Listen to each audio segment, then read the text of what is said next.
오늘 요한계시록 1장 4절부터 8절까지 말씀으로 구름 타고 오시리라, 구름을 타고 오시리라, 이런 제목으로 말씀의 은혜를 나누고자 합니다.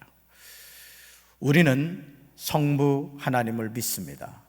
우리는 성자 하나님을 믿습니다.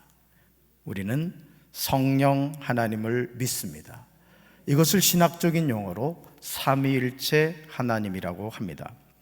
그러므로 우리가 신앙생활을 한다는 말은 하나님이 누구신지를 알아가는 여정인 거예요. 하나님이 누구시지? 그 하나님은 나에게 어떤 분이시지? 이걸 알아가는 과정이 뭐라고요? 신앙생활의 여정이라는 겁니다. 이러한 사실 때문에 성경 66권에서 하나님은 자신이 누구신지에 관하여 보여주십니다. 오늘도 여러분 새벽에 우리가 출애굽기 8장 말씀을 나눴습니다만 하나님이 바로에게 뭐라고 말해요? 내가 여호와 하나님이다, 이것을 이야기하시는 것을 보게 되죠. 나는 이런 하나님이야. 내가 너를 만들었어. 내가 너에게 복을 주는 하나님이야. 그러니 우리가 어떻게 성경을 읽지 않을 수가 있겠습니까? 어떻게 성경에서 자신을 보여주시는 하나님을 사랑하지 않을 수가 있겠습니까? 우리는 이 은혜를 체험해야 될 줄로 믿습니다. 우리가 어린 시절 소풍을 가면 말이죠, 그 보물찾기 하잖아요. 그것도 말이죠, 시험들 일이요. 어떤 애들은 그냥 갔다면 찾는데 나는 아무리 눈 씻고 찾아도 보물이 자꾸 피해가고 그랬죠. 그런 경험을 했을 겁니다. 여러분, 그 종이 쪽지 보물 하나 찾아도 그렇게 기쁜데 성경을 읽다가 하나님이 이런 분이라는 사실을 깨닫게 되면 얼마나 기쁘겠어요. 기뻐요, 안 기뻐요? 네, 맛을 본 사람은 지금 아주 동의를 하고 있어요. 지금 신앙생활을 수박 겉핥기식으로 하면 큰 낭패를 보게 됩니다. 이 말의 의미는 맛있는 수박을 먹는다는 것이 딱딱한 겉만 핥고 있다는 뜻으로 사물의 속 내용은 모르고 겉만 건드리는 일을 비유적으로 이르는 말이에요. 사실 이런 경우가 얼마나 많습니까? 저도 모태신앙으로 자라서 어린 시절부터 교회 다니는 게 익숙했고 하나님 그분을 다 아는 것 같고 예수님, 성령님 아주 다 그냥 맞췄다고 생각을 했어요. 근데 목회를 하면서 뭘 깨닫는지 아세요? 파면 팔수록 내가 하나님을 참 모르고 있었구나, 이 사실을 알게 됩니다. 세례 교육안 안에 있는 이 말의 뜻이 무엇인가요? 질문 내용입니다. 지난번에 제가 우리 장대웅 전사님한테 세례자 교육을 뭐로 하느냐 그랬더니 제가 이걸 줬대요. 근데 저는 기억이 안 나는 거예요. 저는 집사람하고 싸우면은 항상 제가 질 수밖에 없는 게 기억을 못해, 기억을. 그니 제가 어떻게 이기겠어요? 그냥 무조건 두 손 두 발 들고 항복 이제 이러는 거예요. 우리 남자들 그게 좋아요. 강장님 그렇지? 남자들은 하나님이 그런 뇌를 거두어 가셨나 봐. 근데 우리 여자들은 말이죠, 결혼해서 몇 날 몇 월 며칠 당신이 나에게 이렇게 했다, 이렇게 얘기를 하는데 어떻게 이깁니까? 꼬리 내리고 살아야지. 자, 이 말의 뜻이 무엇인가요? 질문 내용인데 이 시간 여러분이 이 질문에 관해 한번 대답해 보시기 바라요. 우리가 알고 있다고 생각했던 내용이 사실은 잘 몰랐음을 알게 되실 겁니다. 알아도 대충 그럴 것이라고 이해했을 거예요. 정신 바짝 차리고 질문을 해봅니다. 자, 퀘션. 성경이란 뭐죠? 네, 아주 정확한 대답을 하셨어요. 근데 더 정확하게 말하면 이렇게 말해야죠. 같이 읽습니다. 하나님의 말씀이 쓰여있는 책입니다. 자, 성경이 뭐라고요? 자, 두 번째 질문. 그리스도란? 지금 막 이제 뭐라고 얘기할까 막 고민해요. 잘못 얘기했다가 목사님한테 찡빵 먹을까 봐 걱정하지 마세요. 그리스도란 뭐냐? 같이 읽습니다. 구원자라는 뜻으로 메시아, 기름 부음을 받은 자라고 합니다. 자, 세 번째 질문. 그리스도인이란? 점점 이제 미궁으로 빠지고 있어요. 같이 봅니다. 예수님을 믿고 따르는 사람입니다. 그러니까 제가 그리스도인입니다 라는 말은 저는 예수님을 믿고 따르는 사람입니다 이런 뜻이에요. 여러분, 이게 세례자 교육 안에 있는 질문이라고요. 근데 여러분 너무 얼굴이 지금 심각해. 세례를 받은 지 언제인데. 그 다음 질문 볼까요? 복음이란, 볶음밥이 아니에요. 복음이란 뭐냐? 대답 볼까요? 같이 읽습니다. 복된 소식입니다. 굿뉴스라고 하죠. 정확하게 말하면 예수 그리스도다 이렇게 말해도 돼요. 그 다음 질문 볼까요? 예배란, 예배란 뭐예요? 막 입에서는 뱅뱅 도는데 대답 못하겠다, 지금 그런 표정이야 지금. 정확하게 모르는 뜻이에요. 같이 읽습니다. 하나님을 찬양하고 높여 섬기는 것입니다. 자, 예배가 뭐라고요? 하나님을 찬양하고 높여 섬기는 것. 그래서 우리가 찬양을 하는 거란 말이에요. 이게 찬양한다는 게 뭐예요? 하나님을 높여 섬기는 거예요. 오늘 울림 오케스트라 강사님들이 찬송을 이렇게 잘해줬잖아요. 그죠? 우리 지은이 어디 있어요? 아유, 피아노 반주를, 피아노가 제일 잘했어 내가 보니까. 우리끼리 얘기했지만 아무도 없죠 지금. 자, 그 다음 찬송이란 뭘까요? 자, 대답 볼까요? 하나님을 높여 부르는 노래입니다. 그러니까 여러분이 이 찬송을 할 때는요, 무성의하게 부르면 안 됩니다. 왜? 하나님을 높여 부르는 노래라고요. 그러니까 사실은 우리가 이 성가대 이렇게 말합니다만은 정확한 의미에서 말하면 우리 성도는 다 성가된 거예요. 할렐루야. 그 다음 기도란, 참 중요한 질문이죠. 기도란, 대답 볼까요? 같이 읽습니다. 하나님과 나누는 친밀한 대화이며 하나님이 기뻐하시는 일이 무엇인지 깨닫도록 예수님의 이름으로 하나님 아버지에게 자기의 소원을 아뢰고 답을 기다리는 것입니다. 야, 기도가 중요하지 않아요? 하나님과 나누는 친밀한 대화다. 또 하나님이 기뻐하시는 일이 무엇인지 깨닫도록 예수님의 이름으로 하나님 아버지에게 자기의 손을 아뢰고 뭘 기다리는 거? 응답을 기다리는 거라는. 그 다음 질문, 헌금이란, 헌금이란 뭐라 생각하세요? 답 볼까요? 하나님께 받은 은혜에 감사하여 예물을 드리는 것입니다. 그러니까 헌금의 의미예요. 그러니까 하나님께 은혜를 받으면은 뭔가 하나님께 드리고 싶어 하게 되는 거예요. 그래서 그것이 헌금이다 이거예요. 그 다음 질문, 아멘이란 뭐죠? 아멘? 그렇죠. 아멘이란 볼까요? 답 볼까요? 옳습니다, 동의합니다. 주로 기도할 때 사용하죠. 그러니까 여러분이 말씀을 들을 때 아멘 한다는 건 뭐예요? 목사님이 전하시는 그 말씀이 하나님의 말씀인 것을 믿습니다, 동의합니다, 이런 뜻이에요. 동의하십니까? 네, 그런 거예요. 아시겠죠? 그러니까 아멘 소리를 들어보면 그 교회 성도들의 신앙의 수준을 알 수 있다고. 동의하십니까? 에이, 대답을 이래 시원찮아가지고. 그 다음요, 할렐루야란, 그렇죠. 대답 볼까요? 하나님을 찬양합니다. 할렐루야는 너무 좋은 거예요. 할렐루야, 할렐루야, 이게 뭐야?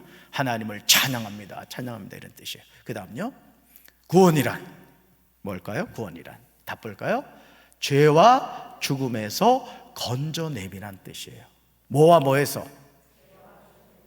건져낸 것을 뭐라고 한다? 구원이라고 하는 거예요. 구원 받으시기 바랍니다. 그래서 이 구원의 확신을 갖고 살아야 돼요. 그러니까 예수 믿는 사람이 구원의 확신만 있으면요, 언제 죽어도 걱정할 거 없어요. 뭐 어떤 육신의 병에 걸렸다 할지라도 하나님의 은혜로 치료받으면 감사한 거고, 또 하나님 불러가시면 천국에서 눈 뜨는 거죠. 아멘. 자, 그 다음 십자가란 답 볼까요? 예수님이 죄인인 사람들을 구원하시려고 대신 죽으신 죽음의 형틀입니다. 이게 대속의 은혜라고 하죠. 자, 그 다음 볼까요? 성도란 뭘까요? 성도란 같이 읽습니다. 하나님을 믿는 거룩한 사람들입니다. 여러분이 성도인 줄로 믿습니다. 목사도 성도예요. 마찬가지예요. 그 다음요, 은혜란 답 볼까요? 은혜란 하나님으로부터 값없이 받는 선물입니다. 아멘. 값없이 받는 선물이에요. 이 값을 누가 지불하셨어요? 예수님이 어디에서? 십자가에서 지불하셨죠. 그 다음요, 전도란 답 볼까요? 전도란 같이 읽습니다. 가까운 이웃에게 복음을 전하는 것입니다. 이게 전도예요. 그 다음요, 선교란 다 봅시다. 먼 이웃에게 복음을 전하는 것입니다. 아멘. 그런데 여러분, 가장 먼 이웃이 누군지 알아요? 같은 침대에서 잠을 자는 남편일 수 있고 자녀일 수 있어요. 같은 아파트 공간 안에서 사는 내 가족이 먼 이웃일 수 있다고요. 자, 우리가 많은 질문을 살펴봤어요. 여러분들이 모태신앙도 있고 오랜 동안 신앙생활을 다 하셨을 거예요. 어떻게 질문에 대답할 만해요? 자, 90점 이상 맞은 사람 한번 손 들어봐. 발가락으로만 표시해요. 아유, 몇 명 안 되네요. 사랑하는 성도들, 우리는 삶에서 정말 소중한 것이 무엇인지 놓치고 살아갈 때가 너무 많습니다. 우리 삶은 사랑하며 살기도 너무 짧아요. 우리 청년들, 청년의 때가 길지 않아요. 우리 어르신들 마찬가지죠? 어떻게 살다 보니까 70이 지나고 80이 지나고 우리 인권사님 같은 경우는 90이 지났단 말이에요. 사랑하며 살기에도 너무 짧은 시간이에요. 그런데 서로 미워하고 시기하고 증오하고 질투하며 인생의 소중한 때를 얼마나 많이 낭비하며 삽니까? 신앙생활하면서 하나님이 어떤 분이신지 바로 알지 못함으로 우리는 세상에서 방황하게 돼요. 제가 오전에도 말씀드렸지만 하나님의 중요한 두 가지 속성 뭐라고 했어요? 첫째, 하나님은 전지전능하신 분이다. 또 하나님은 무소부재하시다고 그랬어요. 우리가 이 하나님이 어떤 분이신가만 바로 알아도 당황할 일이 없다라는 것이죠. 하나님이 나를 얼마나 사랑하신지 안다면 우리는 아버지 하나님의 마음을 아프게 하지 않을 겁니다. 부모님이 나를 얼마나 사랑하시는지 안다면 우리는 부모님의 마음에 비수를 꽂지 않을 거예요. 이 모든 행동이 알지 못하는 결과들이에요. 목회를 하면서 가장 마음이 아플 때가 뭐냐면은 성도들이 담임 목사의 마음을 모르고 자꾸 오해할 때. 이렇게 이제 설교를 하다 보면 그랬죠. 이렇게 보기도 하고, 이렇게 보기도 하고, 이렇게 보기도 한다고. 근데 저도 사람인지라 이렇게 바라보고, 이렇게 바라보고, 이렇게 바라봐야 되는데 여기서 멈춰서고 또 이리 올 때가 있다고. 아, 그러면 이쪽 사람들이 그러는 거야. 우리를 안 바라보는 거 보라고. 그래서 어느 교회는요, 이 강대상이 자동으로 오른쪽으로 왔다가 왼쪽으로 왔다가 그렇게 해놓은 교회가 있어. 금남교회가 그래 놨다고. 내가 볼 때 그 김홍도 감독님이 하도 그런 말을 많이 들은 것 같아. 왜 이쪽만 보고 설교하시느냐고. 그러므로요, 호세아 6장 3절에서 선지자 호세아는 우리를 향하여 외치고 있어요. 저는 이 말씀을 너무너무 좋아하는 말씀이에요. 같이 읽습니다. 우리가 주님을 알자. 애써 주님을 알자. 새벽마다 여명이 오듯이 주님께서도 그처럼 어김없이 오시고 해마다 쏟아지는 가을비처럼 오시고 땅을 적시는 봄비처럼 오신다. 아멘. 저는 호세아 6장 3절에서 우리가 주님을 알자, 애써 주님을 알자는 이 말씀을 대할 때마다 제 가슴에 큰 울림을 가져다 줌을 느끼게 돼요. 말씀을 읽을 때마다 그걸 느껴요. 말씀을 읽을 때마다 하나님을 더욱더 알기를 갈망하게 되죠. 새벽마다 여명이 오는 것을 아시지 않습니까, 여러분? 그렇죠? 우리 주님도 그처럼 우리에게 어김없이 오신다는 거예요. 해마다 쏟아지는 가을비처럼 우리 주님도 그처럼 우리에게 어김없이 오신다는 거예요. 땅을 적시는 봄비처럼 우리 주님도 그처럼 우리에게 어김없이 오신다. 믿습니까? 그러니 우리가 어떻게 하나님을 아는 일에 게으르겠습니까? 우리가 어떻게 하나님을 아는 일에 온 힘을 기울이지 않을 수가 있겠습니까? 우리 인생의 남은 때 우리가 가장 힘써야 할 일은 다른 그 무엇이 아니에요. 내 삶의 주인이 되시는 하나님입니다. 하나님을 힘써 알아야 될 줄로 믿습니다. 요한계시록 1장 4절부터 8절에서 예수님이 가장 사랑하셨던 제자인 사도 요한이 예수 그리스도가 누구신지 정확하게 증언하고 있습니다. 우리는 요한이 증언하고 있는 이 말씀을 통해서 우리 삶에서 예수 그리스도가 누구신지 분명하게 정리하게 됩니다. 요한계시록 1장 4절에서 나 요한은 아시아에 있는 7교회에 이 편지를 쓴다고 기록하고 있어요. 우리는 요한이 쓰는 편지를 받는 대상이 아시아에 있는 7교회임을 알게 되는데, 요한계시록 1장 11절에 7교회가 어디인지 기록되어 있습니다. 말씀 같이 읽습니다. 이르되 내가 보는 것을 두루마리에 써서 에베소, 서머나, 버가모, 두아디라, 사데, 빌라델피아, 라오디게아 등 7교회에 보내라 하시기로. 아멘. 사랑하는 성도 여러분, 우리가 믿는 예수님이 어떤 분이십니까? 아니, 여러분은 이제까지 신앙생활을 하시면서 예수님이 어떤 분이시라고 고백하시고 계십니까? 예수님이 어떤 분이실까? 사도 요한이 요한계시록에서 증언하고 있는 예수님이 어떤 분이신지 주목해 보시길 바라요. 자, 4가지로 볼 수 있어요. 첫째, 같이 읽습니다. 지금도 계시고 전에도 계시고 앞으로 오실 분입니다. 두 번째요, 그의 보좌 앞에 있는 7영과 또 신실한 증인입니다. 세 번째요, 죽은 사람들의 첫 열매입니다. 네 번째, 땅의 왕들의 지배자입니다. 아멘. 사도 요한은 4가지로 예수 그리스도에 관하여 설명한 후 아시아에 있는 7교회에 예수 그리스도가 내려주시는 은혜와 평화가 있기를 간절히 빌고 있습니다. 우리는 여기서 우리에게 은혜와 평화를 내려주시는 분이 예수님임을 알게 돼요. 여러분, 방금 울림 오케스트라 강사님들이 찬송가를 쭉 반복해서 이래 해주신 거예요. 은혜가 돼야 안 돼요? 그냥 악기를 배우고 싶은 마음이 막 들죠? 우리 울림 오케스트라 총무가 누구예요? 윤종 집사님인가? 이제 막 등록을 막을 것 같아요. 내가 소개해줬으니까 소개비 날 줘야 돼. 여러분, 나무잖아요.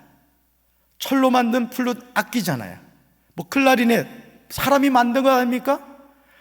그런데 전문가의 손에 들려지니까 그 첼로 보세요. 막 악기가 하나님을 찬양하죠. 사랑하는 성도 여러분, 예수 그리스도는 우리를 사랑하십니다. 우리를 얼마나 사랑하시는지 자기 피로 우리 죄에서 우리를 해방하여 주셨습니다. 이것은 우리 힘으로는 도저히 불가능한 일입니다. 표범이 자신의 반점을 벗겨낼 수 없는 것과 같습니다. 예수님은 죽은 사람들 가운데서 맨 먼저 살아나신 분입니다. 이제까지 죽었던 사람들 가운데 다시 살아난 사람은 아무도 없어요. 살아났어도 다시 죽었습니다. 나사로는 죽었다가 다시 살아났지만 다시 죽었어요. 다시 살아나신 예수님은 우리를 아버지 하나님을 섬기는 제사장이 되게 하셨습니다. 왕 같은 제사장이 된 거죠. 사도 요한은 이런 은혜와 사랑을 베풀어 주신 예수 그리스도께 영광과 능력이 영원히 함께하기를 바란다고 고백하면서 아멘 하고 대답하고 있습니다. 이 대답은 오늘 저와 여러분이 계속해서 고백해야 하는 내용이기도 합니다. 우리를 사랑하시며 십자가 보혈로 모든 죄에서 우리를 자유하게 하신 주님을 어찌 찬양하지 않을 수가 있겠습니까? 그런데 죄인들을 구원하려고 오신 구원자 예수님이 십자가에 못 박혀 죽으시고 사흘 만에 부활하셨습니다. 그리고 감람산에서 제자들이 보는 가운데 하늘로 승천하셨습니다. 그리고 지금 하나님의 보좌 우편에 앉아 계세요. 그리고 한 가지 숙제가 남아있어요. 다시 재림하십니다. 아멘. 그러니까 하나님이 성경에서 예언하셨던 그 모든 예언은 예수님을 통해 다 이루어졌어요. 오직 한 가지, 다시 오실 예수님, 재림하실 예수님의 약속만 남아있어요. 그런데 그 주님이 오늘 이 밤에 오실지 언제 오실지 우리는 알지 못해요. 그래서 슬기로운 5 처녀가 돼서 등도 준비하고 기름도 준비해서 언제든지 주님이 나를 부르러 오실 때 아멘 주 예수여 오시옵소서, 주님의 신부로서 신랑을 맞이할 수 있는 우리 사랑하는 성도들 되길 주님의 이름으로 축원합니다. 요한계시록 1장 7절에서 사도 요한은 재림하실 예수님을 증언하고 있어요. 말씀 같이 읽습니다. 보십시오, 예수님은 구름을 타고 오실 것입니다. 모든 사람이 그분을 보게 될 것이며 그분을 창으로 찌른 자들도 보게 될 것입니다. 이 땅의 모든 민족들이 그분 때문에 크게 울 것입니다. 분명히 이 일은 일어날 것입니다. 아멘. 잘 보세요. 예수님의 초림은 2000년 전 유대 땅 베들레헴에서 있었어요. 초림주로 오신 그 예수님을 본 사람들은 많지 않았어요. 베들레헴의 양치기 목자들, 동방박사들, 소수의 무리만 예수님이 이 땅에 오셨다는 것, 아기 예수로 동정녀 마리아에게서 태어났다는 사실을 알게 됐어요. 그러나 재림 예수는 달라요. 뭐 타고 오신다고요? 구름 타고 오신다네. 그러면 저기 목사님, 지구가 둥근데 우리나라에서 보이면은 저 끝에 있는 아르헨티나는 어떻게 돼요? 이런 거를 쓰잘데기 없는 생각이라 하는 거야. 하나님은 어떤 분이시다? 전지전능하신 분이다. 또 무소부지하신 분이다. 그러니까 예수님이 구름을 타고 오실 때는요, 이 지구상에 있는 모든 사람들이 어떻게 돼요? 다 보게 된다 이거예요. 다 보게 된다. 첫 번째는 어떤 주님으로 오셨고, 구원자로 오셨고, 재림주는요 심판주로 오시는 거예요. 심판주로. 사도 요한은 요한계시록 1장 7절에서 3번에 걸쳐서 보십시오, 보게 될 것이며 보게 될 것입니다, 반복해서 강조하며 예수님의 재림을 증언하고 있어요. 지금 요한이 증언하는 내용은 그가 상상해서 이야기하는 것이 아닙니다. 하나님의 계시입니다. 여러분, 계시가 뭐죠? 보자기를 펼쳐서 보여주듯이 하나님의 비밀스러운 내용을 열어서 보여준다. 그게 바로 계시예요. 사람이 이 세상을 사는 목적이 자기 자신에게 있지 않음을 기억해야 돼요. 여러분, 이것이 듣기 좋게 이야기하는 것이 아닙니다. 우리가 이 세상을 살아가는 목적이 어디 있다고요? 나 자신에게 있지 않아요. 여러분, 이 마이크가 왜 존재하죠? 너무 심오한 질문을 던지니까 뭐라고 대답해야 될지 모르겠어요. 강단에서 목사님이 말씀을 전할 때 소리를 증폭하라고 만들어 놓은 게 마이크예요. 근데 이 마이크는 사용하지 않으면 아무 쓸모가 없는 거예요. 우리는 하나님께 쓰임받는 하나님의 일꾼인 줄로 믿습니다. 그러니까 여러분들이 직장 생활하든 사업을 하든요, 뭘 하든 내가 사는 목적은 하나님 때문이다, 이걸 생각하면요, 사업을 하더라도 하나님께 기도하는 거예요. 하나님, 내가 이 사업을 해가지고 돈 좀 벌어야 되겠습니다. 우리 목사님이 지금 시스템 에어컨 한다고 맨날 십시일반 내라고 하는데 제가 한 장 내겠습니다. 여기서 한 장은 1억을 말합니다. 너무 어이가 없어서 웃는 것 같은데 나는 우리 성도들이 그런 복 받게 되길 바라요. 그럼요, 그렇게 돼야 되죠. 그러니까 뭘 하더라도 내가 사는 목적이 하나님께 있다, 내가 사업을 하고 직장 생활하는 목적이 하나님께 있다, 이 사실을 깨달으면 어떻게 되는 거예요? 힘껏 하는 거예요. 하나님의 지혜와 능력을 구하게 되는 거예요. 할렐루야. 저는 우리 청년들도 하나님께 그렇게 쓰임받게 되길 주님의 이름으로 축원합니다. 우리가 흔히 말하는요, 자아실현과 자아성취가 아니에요. 사람의 제일 되는 목적은 하나님을 찬양하고 높이는 것과 영원토록 하나님을 즐거워하는 거예요. 그러니까 여러분, 죽을 때까지 우리는 하나님을 찬양하고 하나님을 높이며 살아야 되는 거예요. 이것은 우리에게 동의를 구하는 내용이 아닙니다. 사람을 흙으로 만드신 하나님이 정해 놓으신 목적입니다. 이 목적을 바꾸는 것은 어리석은 것이죠. 이 사실을 분명히 깨달은 바울은 로마서 11장 36절에서 이 사실에 관하여 분명히 고백하고 있어요. 말씀 볼까요? 모든 것이 하나님께로부터 온 것입니다. 모든 것이 그분의 능력에 의해서 살고 모든 것은 그분의 영광을 위해서 존재합니다. 모든 영광을 영원토록 하나님께 바칩니다. 아멘. 바울이 여기서 말하는 모든 것에 우리 자신도 포함됨을 우리는 알아야 돼요. 그래서 저는 하나님의 일을 하면서도 열심히 하려고 그래요. 그래서 우리 전도사님들 진짜 피곤할 거야. 그냥 제가 무시로 카톡으로 이렇게 해라 저렇게 해라 막 그러거든요. 이 담임 목사 눈에는 또 잘 보여. 예. 어떡하겠습니까? 하나님이 자꾸 보여주시는 걸 어떡하냐고. 며칠 전에도 이렇게 우리 교회 그 역사 박물관을 들어갔더니 지저분한 거야. 그 어떻게 총여성교회 회장한테 전화했지. 여기 지저분한데 여기 사람들 보러 온다고 청소 좀 해야 되겠다고 했더니 세상에 비전센터 가가지고 청소를 하고 있잖아. 아이고 잘했다고. 여기도 하고 거기도 가서 해라고. 하나님이 가끔은 눈을 가리워서 제가 생각지도 않은 곳을 또 청소하게 하시더라고. 우리 성도들 가끔 그런 좀 은혜가 있어야 될 것 같아요. 자, 그러므로요, 요한계시록 1장 8절에서 예수 그리스도가 누구신지 다시금 반복해서 말합니다. 여러분, 성경에서 반복은 강조입니다. 인생의 시작이 있으면 마지막이 있죠.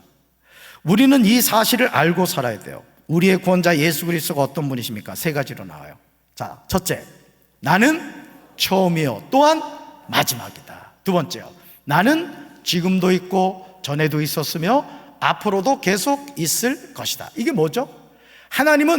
예수님은 영존하시는 분이라는 거예요. 그분이 창조주시잖아요. 자, 세 번째요, 나는 모든 것을 할 수 있는 전능자이다. 아멘. 예수님은 전능하신 분이에요. 아버지 하나님과 성령 하나님과 하늘과 땅의 모든 것을 지으신 분이라고요. 그러니까 죽은 나사로를 살리잖아요. 어떤 병에 들린 사람도 다 고치시잖아요. 왜? 그분은 전능자시기 때문에. 할렐루야. 그러니까 오늘도 우리가요, 어떤 하나님을 믿느냐에 따라서 우리 인생이 바뀌는 거예요. 이게 중요하죠. 세례 요한이 사역을 감당하다가 헤롯 왕에게 붙잡혀 옥에 갇혔을 때 그는 제자들을 예수님에게 보내서 예수님이 누구신지를 물었습니다.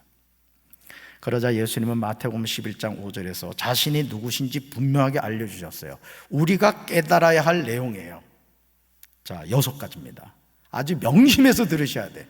여러분에게 해당되는 내용이 꼭 있을 거예요. 첫째, 눈먼 사람이 본다. 이 눈이라는 건 육신의 눈도 있지만 영의 눈도 있는 거예요. 자, 두 번째요, 다리 저는 사람이 걷는다. 가능해요, 불가능해요? 이건 이성적으로는 불가능한 일이에요. 그러나 전능자는 하실 수 있는 줄로 믿습니다. 세 번째, 나병 자가 깨끗하게 된다. 네 번째, 듣지 못하는 사람이 듣는다. 육의 기만 아니라 영의 귀도 열리게 되길 주님의 이름으로 축원합니다. 다섯 번째, 죽은 사람이 살아난다. 왜 이게 가능하죠? 그분은 전능자시기 때문에. 여섯 번째, 가난한 사람이 복음을 듣는다. 아멘. 그러므로 이제 우리는 예수 그리스도가 누구신지 바로 알고 그분이 내 삶의 구세주가 되시며 내 삶의 전부가 되심을 알고 바로 믿어야 돼요. 저는 우리 교회 담임 목사로서 저도 그렇고 여러분도 그렇고 예수님을 바로 알아야 돼요. 바로. 이게 신앙생활인 거예요. 이게 신앙생활이에요. 예배 드리러 올 땐 성경 찬송 가져와야지. 자꾸 안 가져오면 내가 이 스크린 끌 거예요. 성도가 기본적으로 갖춰야 될 자세가 있습니다. 그게 그 중에 하나가 뭐냐? 예배 늦지 않는. 꼭 5분 늦는 사람은 5분 늦더라고. 9시 반에 예배 드릴 때도 35분에 오더니 9시로 바뀌었는데도 9시 5분에 오는 거야. 야, 기가 막혀. 5분 늦기로 작정한 것 같아. 그 다음 또 뭐가 중요해? 하나님 앞에 영과 진리로 예배드리는. 그러니까 여러분들이 하나님의 자녀로서 이런 자세를 갖는 게 너무너무 중요한 거예요. 아멘. 우리는 재림하실 예수님을 기다리는 신부예요. 여러분, 신부 화장한 거 보셨나요? 신부 화장하면요 다 예뻐요. 다 예뻐. 왜냐하면 공사를 얼마나 하는지. 그냥 그 사람이 아니야. 우리가 누구 신부? 예수님 신부. 너무 두껍게 칠해가지고 예수님이 누구니? 이름은 곤란하다고. 항상 뭐하고 있어야 돼? 신부는 신랑을 맞이할 준비를 해야 되는 거예요. 할렐루야. 신랑 되시는 예수님이 우리를 구원하려고 오십니다. 저도 그렇고 우리 사랑하는 성도 여러분도 그렇고 예수님을 더 깊이 알아가게 되길 주님의 이름으로 축원합니다. 힘써 하나님을 알고 그분은 전지전능하시고 무소부지하시며 내가 이 세상을 사는 이유와 목적이 예수님 때문이라는 사실을 기억하면서 무엇을 하든지 하나님의 영광을 나타내는 우리 사랑하는 성도들 되기를 주님의 이름으로 축원합니다. 가슴에 손을 얹겠습니다. 좋으신 하나님 감사합니다. 호흡 있는 자마다 여호와를 찬양하라고 했습니다. 우리가 이 세상을 살아가는 이유와 목적은 하나님 때문인 줄로 믿습니다. 하나님의 영광을 나타내는 삶을 살게 하시고 재림주로 오실 그 예수님, 우리의 신랑으로 오실 예수님을 맞이하는 신부로서 늘 준비하며 살아가게 도와주시옵소서.